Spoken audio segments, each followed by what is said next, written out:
the mother said, we will sign with you and under one circumstance and under one condition. And I said, okay, what is that condition? She said, you have to represent my son. I said, was your son in a car accident?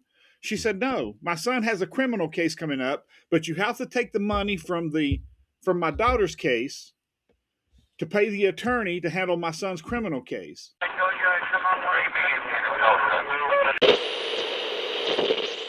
Hey, welcome back to another episode of True Stories from a Real Private Eye. I'm your host, Vinnie Coppola, and with me, as always, is Lynn Lambdin, a real private investigator right here in Atlanta, Georgia. Thank you so much for coming back.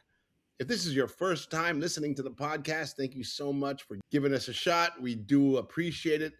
We hope you like this as much as we do. That's why we're still here doing it, because we're having so much fun, right, Lynn?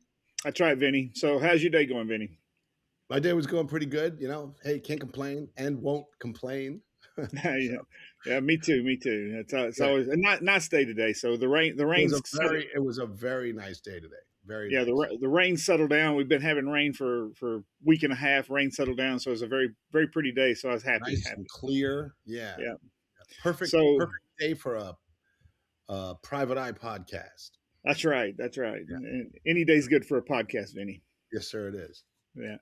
So this week, Vinny, I thought we'd talk about a mother who shouldn't be allowed to have children. Okay, we've talked about those before. We've talked about we've seems to be a semi theme here. Yeah. Mothers that should. We also talked about dads that shouldn't have kids. Yeah. Well, here's the sad part, Vinny. I don't get called out to cases where the family unit is intact and everything is going well. Right.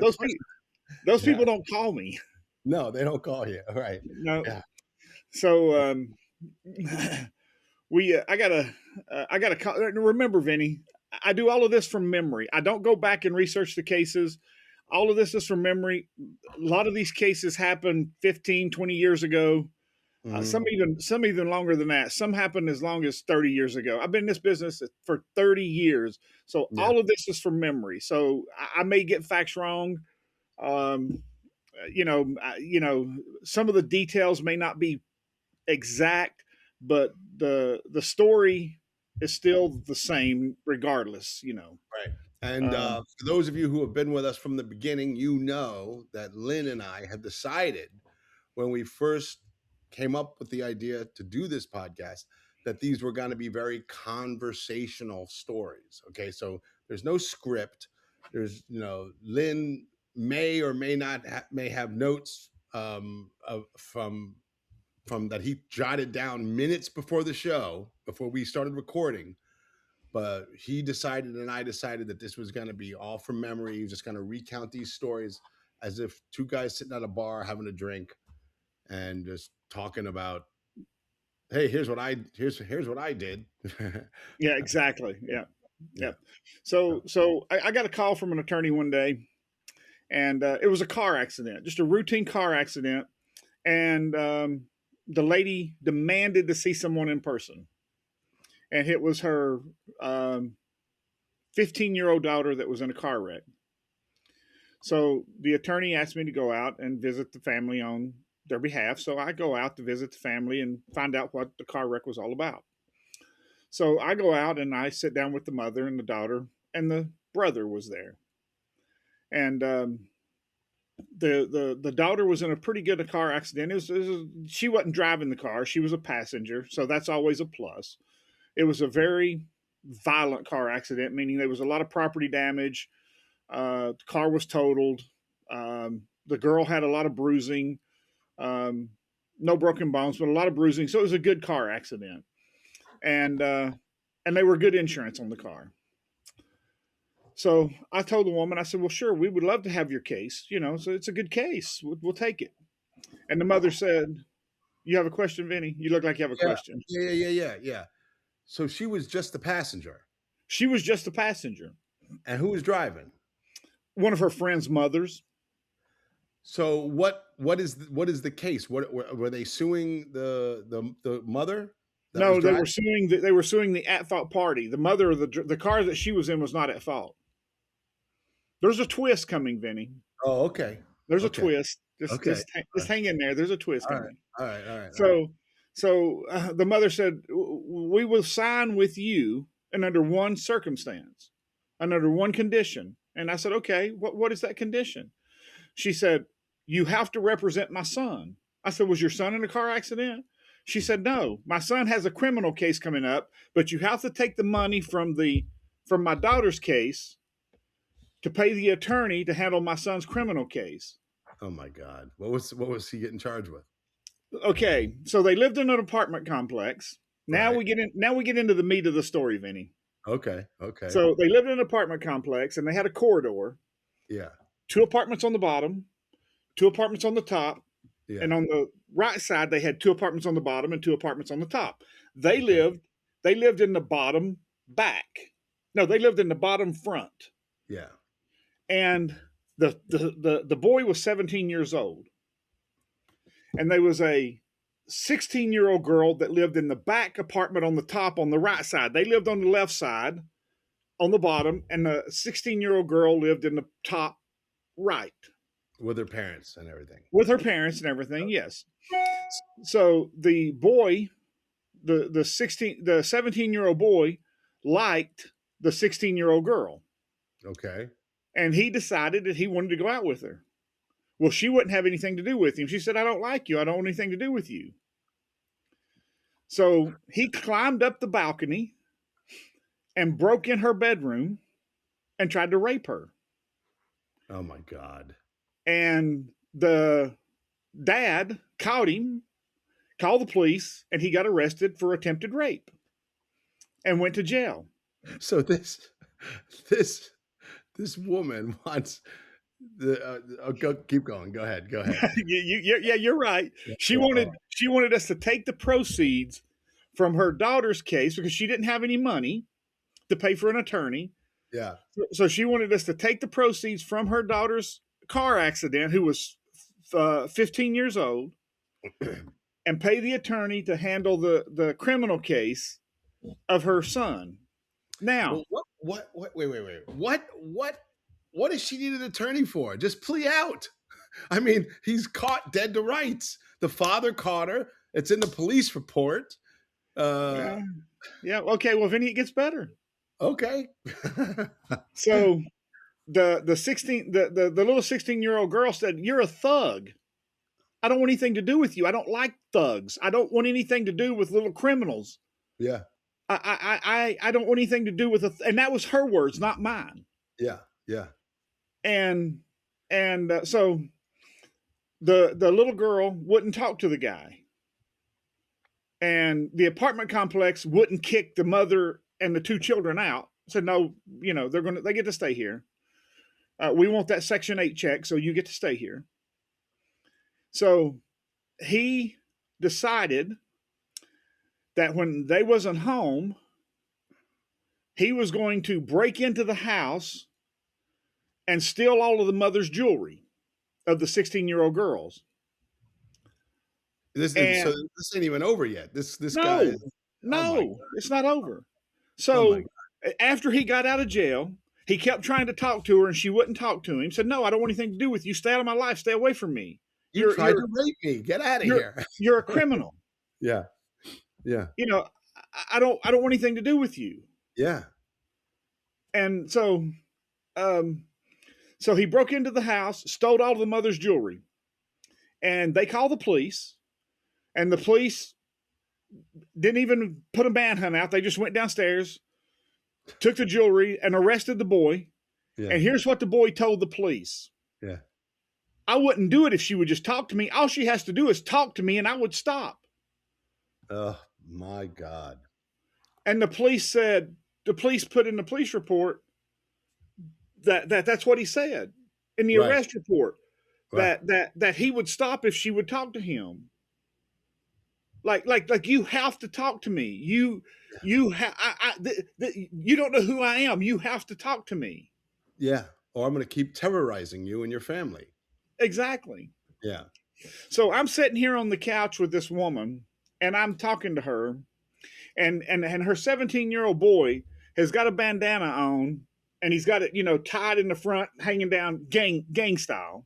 Right, right. And he's got his pants down around his Under his ass. yeah, and in the police report, the police put that the 16-year-old girl stated that she wanted nothing to do with this so-called thug, that she didn't like people who lived his lifestyle with their pants down around their butt, and gang and gang bandanas. That this is not her style. That's what they put. That's what the police put in. Because when they interviewed the girl after he said to the police that all she has to do is talk to me and I wouldn't break in there. I was, like force her, make her talk to me and I'll stop.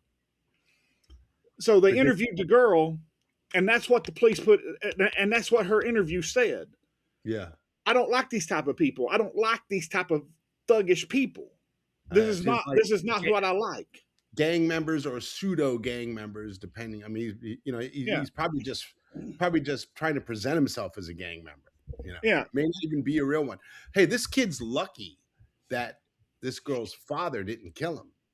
If it had been my house, Vinnie, he would have been dead. They would have had to identify him with blood samples because they couldn't have identified it, because I'd have shot his head completely off his shoulders, because they couldn't have identified him by his looks, because a 12-gauge shotgun with a pumpkin ball and double-aught buckshot, you would have never, he would have been unrecognizable. Yeah. I'm amazed this father didn't beat him to death. So I'm sitting there on the couch and I'm telling this woman, I said, ma'am, if your daughter's settlement is more than $15,000, because at the time in the state of Georgia, if it's more than $15,000, it has to go into a trust until the kid turns 18. I said, if the settlement is more than $15,000, I said, by law, we have to put that into a trust. She said, well, lie. She said, lie. And tell him it was less than 15,000. She says, my boy can't go to jail. I love my boy. I love my boy. She kept using, I love my boy. I love my boy. Yeah. So I sat there for a few minutes, and she goes, well, are you going to take this case and help my son out? Her daughter wasn't even a consideration. Are you going to help my son out? Are you going to help my son? I don't want to see my son go to jail. Yeah. And the only thing I could think, Vinnie, in my head is if you didn't want to see your son go to jail, why didn't you raise him better? Yeah. So I got tired of it. I got tired of it, Vinnie. I got so tired of listening to her talk this BS. And here's what I said to her. Yeah. Before I could even stop myself, it just came out, and I realized what I was saying in the middle of the sentence, and I just said, screw it, I'm going to finish it. Yeah. I said, there's no way you love your kid. Yeah. She goes, what do you mean I don't love my kid? Don't ever tell me I don't love my kid. I said, well, if you loved him, I said, if you really loved your kid, I said, you would have raised him better. And I said, if you truly loved your kid, you wouldn't want him to go to prison. Yeah. I said, you would walk over there and you'd take that gang bandana off of his head and you'd tie it around his neck and you would choke him out, and you'd pull his pants up around his neck and you'd tighten that belt down around his neck till he couldn't get them bound around his ass anymore. Yeah. I said, that's love. Yeah. Yeah. I said, letting him run around here and trying to rape somebody and then making excuses and then sitting here telling me that only if the little girl would talk to him, he wouldn't have to break into the mother's house. Yeah, that's ridiculous. I said, you just sat here and told me that if the little girl would just talk to him, he wouldn't have to continue to do this. Yeah. I said, the little girl has no obligation to talk to him. 100%. I said, your son is trying to be a thug. I said, if you loved him and you didn't want him to go to jail, I said, pull his pants up and cinch that belt down around his neck. Yeah. Yeah. She goes, get out of my house right now. Yeah. I said, gladly. This episode is brought to you by Simple Funding, LLC. For all of your pre-settlement funding needs, contact Simple Funding, LLC to receive your money promptly. They're a customer-centric legal funding company that provides exceptional funding solutions at affordable rates. Simple Funding covers a diverse range of cases, including car accidents, slip and falls, worker compensation, medical malpractice, wrongful death, and more. They recognize that life goes on and you need to access your funds immediately. which is why they offer clients a swift and efficient process with minimal documentation requirements. For more information, visit simplefundingllc.com or contact them directly at 678-855-6232. First of all, buddy, the attorney, whatever attorney, if it's not the public defender, it's going to cost way more than $15,000. Yeah. Oh yeah, because well, he was facing felony rape charges or attempted rape, felony attempted rape. Yeah. And then felony breaking and entering. Yeah. Yep. Because he stole quite a bit of jewelry. So he's facing felony rape, and then like I don't know, 2 weeks, 3 weeks later, he's facing a felony breaking and entering. Yeah. And theft. He stole the jewelry. Yeah. So, and he's 17 years old, and he was only like 3 months away from being 18. Yeah, he's going big time. Yeah. But not just breaking and entering, and not just attempted rape, but theft. Yeah. Yeah. Yeah. And the little girl's parents, they moved out. They had already moved out by the time that I'd got there. They'd already moved, and you know. But see, that we've talked about this before. See, if they really and truly loved their kids, they wouldn't let them get to this point to where that they're trying to rape somebody. If my kid walked in showing gang colors, my wife would have to call the law to get me to quit beating him. Yeah. Yeah. Because I'd beat him to death, Vinnie. Yeah. What do you mean you're coming in here with gang bandanas on your head? Yeah. I'd beat him to death. I'd rather beat him to death than him go to prison or hurt somebody else. Right. You know, she was proud. The mother was proud that he was wearing gang colors. Yeah. Proud. That's a proud thing for her. Like wearing them gang colors. You know, it's one thing,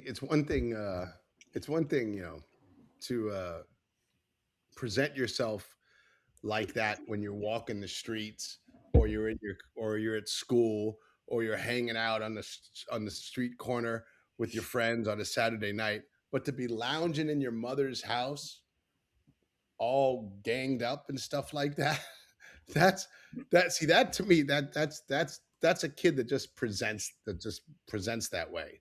He wants to be that. He wants people to either he wants to be that, or he wants people to think that he's that. Well, Vinny, but see, why would you wear gang colors out on the street? Because it's going to get you killed. Because if you go in the wrong area of town with the wrong gang colors on, you're dead. Yeah. Well, he's 17. He just thinks, he's a tough guy. He thinks he's invincible. Yeah. Well, as we all did at 17. I know I did some stupid stuff. I look back on and I go, how did I survive 17? Well, sure. Me too. But I still had enough sense to not wear gang colors. Well, me too. I wasn't wearing no gang colors. And if you wear gang colors in the gang that has those colors in their area, they'll kill you for wearing their colors. Yeah. You're not a member of our gang. Why are you throwing our colors? Yeah. Yeah. And then they'll kill you for doing that. Right. Right. Those guys don't play. No. No. It's like the motorcycle gangs. You can't go around wearing a jacket that says a gang motorcycle affiliation. Affiliation. Yeah, no, you can't do that. Yeah. Well, no, and that's what that bandana means. That means that you're affiliated with that gang. Yeah. So if he wears this bandana and he's not affiliated with them, they're going to kill him. And if he wears this gang bandana and he is affiliated and he goes into the wrong territory, they're going to kill him. Yeah. Yeah. So I mean, he's an idiot. And trust me, Vinny, this kid was an idiot. Yeah. He sounds like an idiot. Because you don't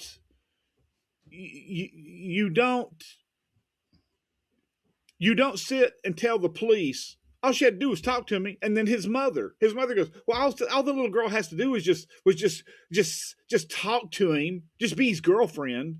Yeah. She just has to be his girlfriend. The little girl she don't like little punks like him. Yeah, that's stupid. hey, guess what? He's going to be somebody's girlfriend in just a couple of months. Yeah. Yeah. He don't have to worry about it. He's going to be Yeah. somebody's girlfriend. Oh yeah. And he's Yeah. going to find out. He's going to find out what it's like to be forced to be somebody's girlfriend. Oh yeah.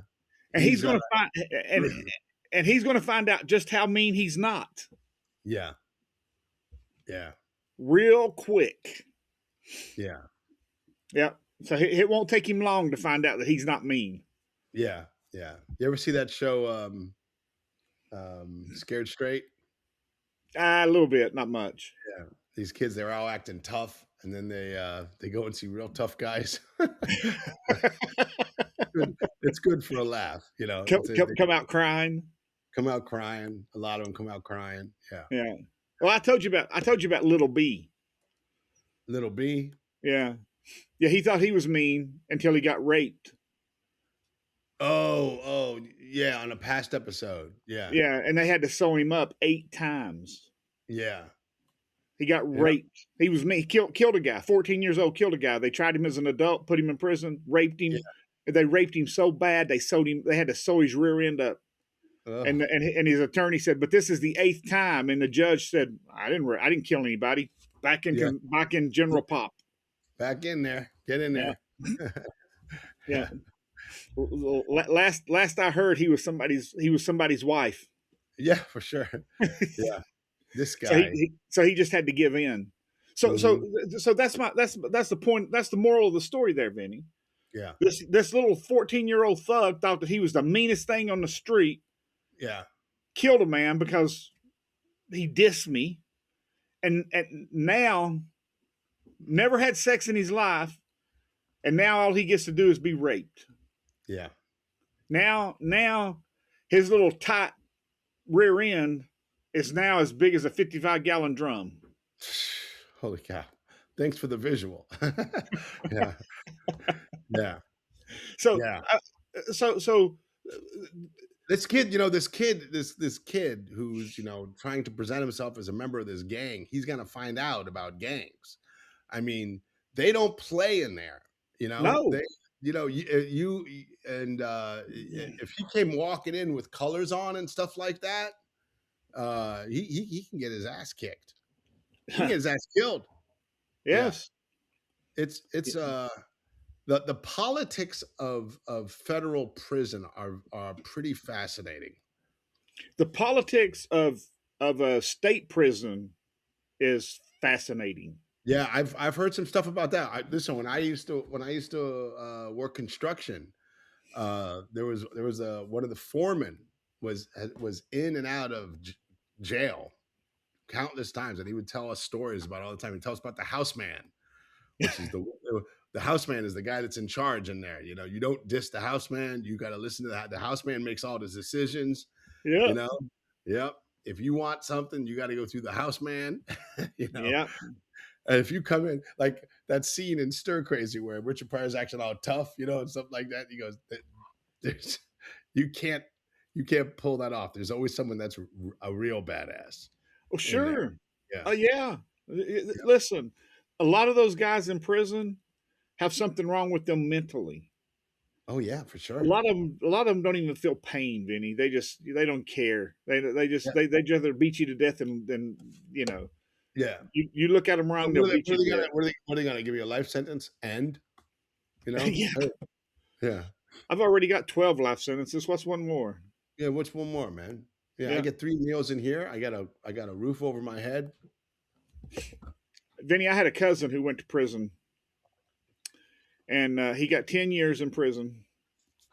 And by the time he come out of prison, he said, I don't like it in the real world. He goes, I want to go back to prison. Really? Yes. He done 10 years in prison. Actually, he come up for parole. And by the time his parole come up, he didn't want to get out. So as they were leading him down to his parole hearing, they were taking him out of his cell, and he whipped the guard. So he could stay. So he wouldn't get parole because he didn't want out. So he would have got out at 7 because he was expected to get parole, and he would have got out at 7 years. And so when they come to get him, he just just got in a fight with the guard, and him and the guard brawled, and then they canceled his parole hearing, and he didn't get another parole hearing, so he did the 10. And when his time was up, he got out, and he tried to live in the real world. And he goes, he said, I don't like this. He said, I don't like it. And I said, why don't you like it? And he says, well, in prison, I got TV, a gym, 3 meals a day, and I don't have to do anything. He said, I eat, I sleep, and I work out. That's all I have to do. He said, I don't have to pay any bills. And he said, I don't have to worry about paying any bills. So he would go get drunk and find a cop car and ram them and take off running. And they'd chase him, and he'd go back to jail. And they'd let him out of jail after, they wouldn't keep him because it was nothing, DUI, ramming a cop car. And after about his 15th DUI, he was running from the police, and he flipped the van and broke his back. Oh, shit. And was paralyzed and died shortly after. Died in jail, or no? They wouldn't put him in jail because he broke his back. They said they wouldn't put him in jail. So they put him in a hospital bed. Well, he laid in a hospital bed at his house until he died, in a relative's house until he died. Did he like that? He didn't have to pay any bills. He didn't have to. No. He didn't. He ate. He slept. He had a bed. I mean, well, I'll be honest with you. I never talked to him after he was paralyzed. Yeah. After I never spoke to him. Matter of fact, after he started his stint of DUIs, I never spoke to him. After he got out and went back, I never talked to him again. Man, what a tragedy. Well, where's the tragedy, Vinnie? I mean, well, the tragedy is that he couldn't see past, I mean, prison life. Yeah, I mean, well, he couldn't see the joy in, being free. I mean, I mean, I don't know, man, there's a lot of pride in owning a house, paying for that house, and knowing that you've earned that money or rent, or if you have an apartment and you pay rent every month. There's a lot of pride in that. There's a lot of pride in, yeah, man, I work for this money, and this is my house, and I live here, and this belongs to me, and I bought that food, and this food belongs to me, and I worked hard for that food, and my car. I don't know. I agree with you, Vinnie. I mean, that's I don't know. That's a good feeling. Yes. Well, he didn't like it in the real world after going to prison. Yeah, I mean, it's got to be better than bologna and beans again. It's got to be. I mean, I get to choose what I want for dinner. It's got to be better than. Maybe he didn't like those decisions. Right, he didn't like those decisions. Yeah, showering. What I think they shower they only shower like twice a week or something. I don't know. I've never been locked up. Yeah, I mean, he may have showered once a week. I mean, they may have showered. I don't know how it works in there, Vinnie. I don't know. Yeah. He was in. I don't either. I know, and I've known. I say these are questions I don't ask. I should ask these questions. I've known 1, 2, 3, 4, or 5. I've known several people that have been to jail. Those just aren't the questions I ask. Yeah. Well, he didn't go to jail. He went to prison. I mean, he didn't. I know one who went to prison. I know one person went to prison. And he just did not like it in the real world. He wanted back in prison. He did not want to be out in the real world. He didn't want to hurt anybody to go back to prison, but he didn't. He did everything he could, to go back. Every time he see a cop, he'd do whatever he could, to go back to prison.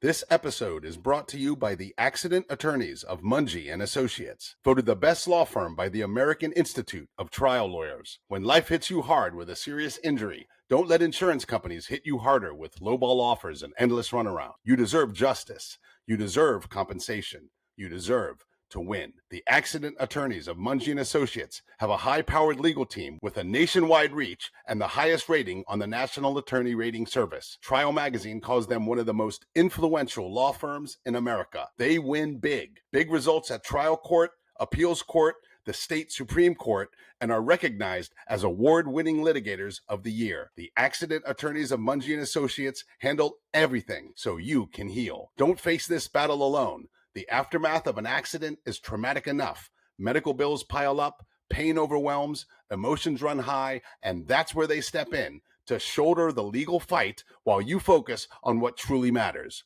Your recovery. They are the first law firm to offer a bigger settlement guarantee. If they can't beat the amount of your current settlement with a bigger settlement offer, your legal fees are free. Ready to win your case? Find out in one phone call if you have a case and how much your case is really worth. Call the accident attorneys of Monge and Associates today at 1-888-477-0597 or visit them online at becauseyouwanttowin.com. Well, hey, man, I guess that's worthy of some respect. The guy didn't want to hurt anybody. I mean, you heard about that. You heard about that that maniac. I forget where he is. He stabbed that old woman on the subway. That was here in Atlanta. That was here in Atlanta? Yes. Yeah. You know, the federal government has MARTA and under investigation because of all the crime on MARTA now.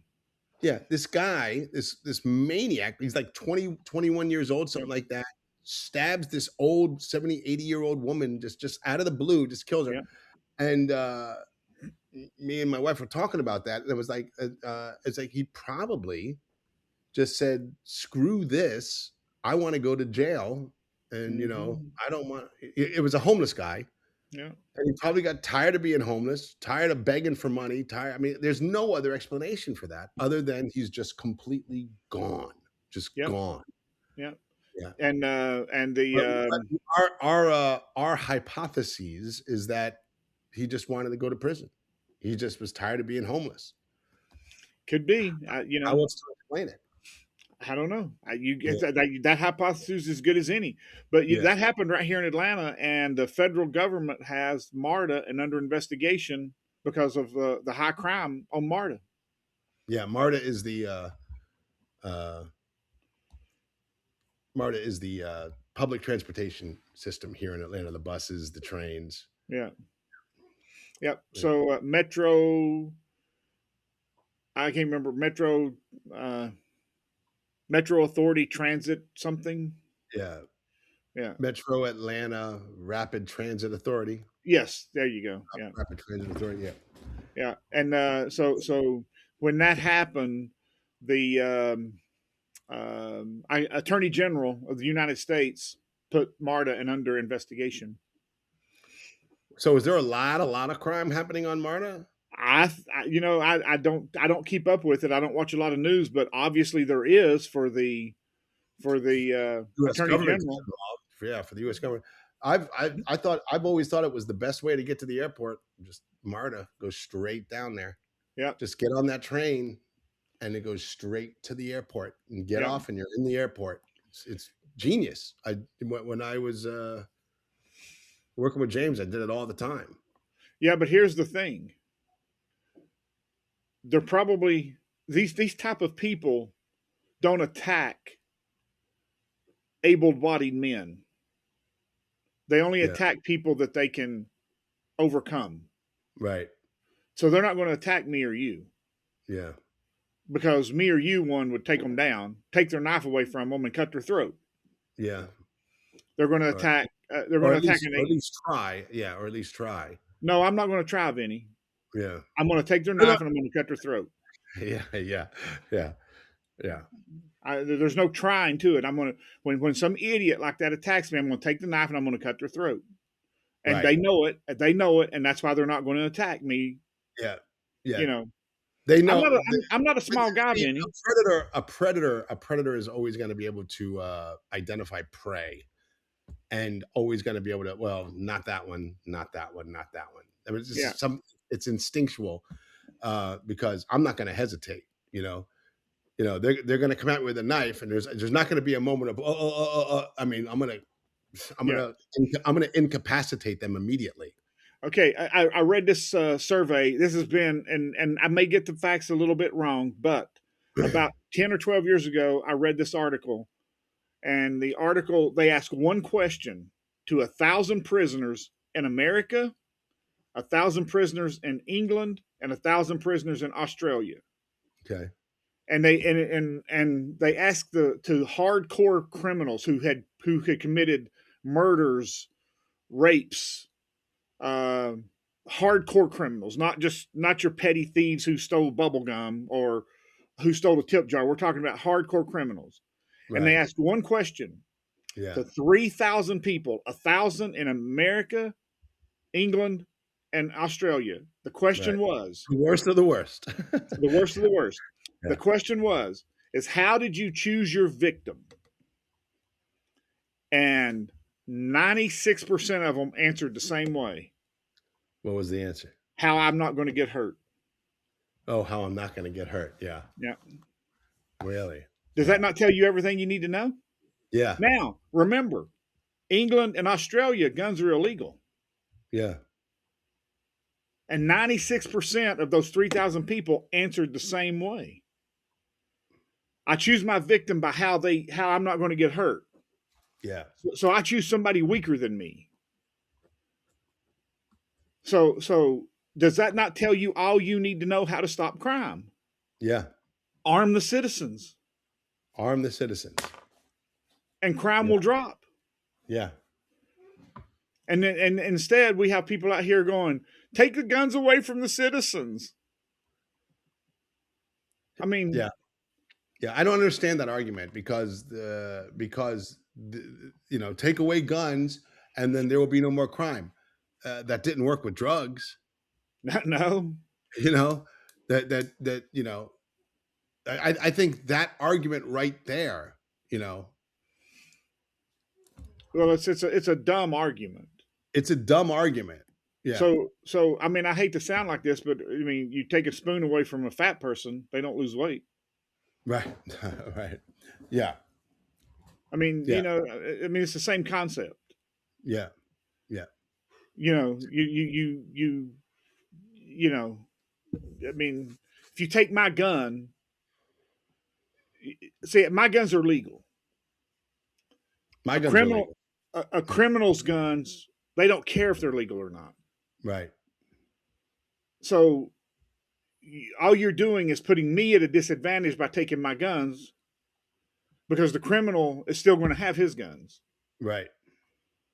So how does it make sense to take my legal guns? Because you're not going to take the criminal's guns.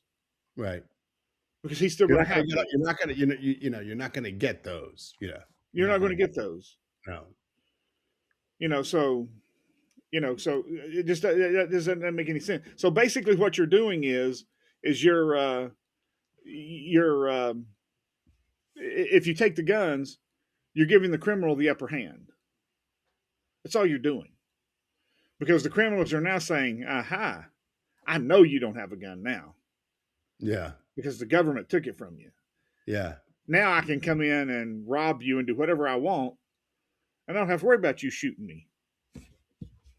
So, so now what I have to say to that is if you try to make my guns illegal, then I will become a criminal. Yeah, by having an illegal gun. Yeah. By having an illegal gun. Yeah. Because I won't turn my guns in. And the only way that you'll get my guns is prying them out of my cold dead hands. Yeah, yeah. That's the only way you'll get them. Yep, yep. Because it will be a firefight when the cops come to take my guns. Yeah. Because I won't turn them on. Because you're not going to get my guns. Yeah, and let me just say this, and I know you're going to agree with me, but this is something that I absolutely believe about guns, and that is, I like them. First of all, I like them. I like having them, but I like having them, but I never want to need them. Well, no, I don't want to need my gun. I hope I never, ever need to reach for my gun. I hope I never, ever. I don't want to be in that situation, but I like that I have it. I like that Yes. it's there, and it gives me a sense of security. Now, if if someone starts pounding on our front door, I will not hesitate. No. I will not hesitate for a moment. Nope. But Vinny. I hope that never happens. I hope I am never faced with that ever, ever, No. ever, ever. I don't want to kill anybody. I don't want to hurt anybody. Nope. Vinny, I don't want to live with that. I don't want to have to ever. The last thing I want to do is to have to take another person's life. Yes. I don't want to live with that on my conscience. Me neither. I couldn't do it. The last thing I want to do is have to go down to the police station and explain why I had to shoot a man. Don't want to do it. I don't. But let me tell you something. That thought will not cross my mind if I'm faced with a life or death situation. No. I will not go, well, he's got a gun, but I don't want to, kill him. And nope. Will not happen. It will not happen. Nope. Yeah. And that's why, and let me tell you something, and that's one thing I know about myself, and that's why I hope I never need it. I hope I never need it.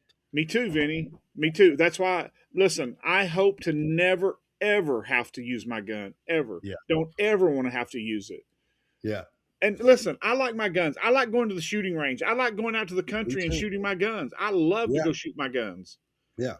I love to. I take my guns out. I clean them. I enjoy it. Yeah. But I like going to the shop and buying new guns. I enjoy that. But looking at them.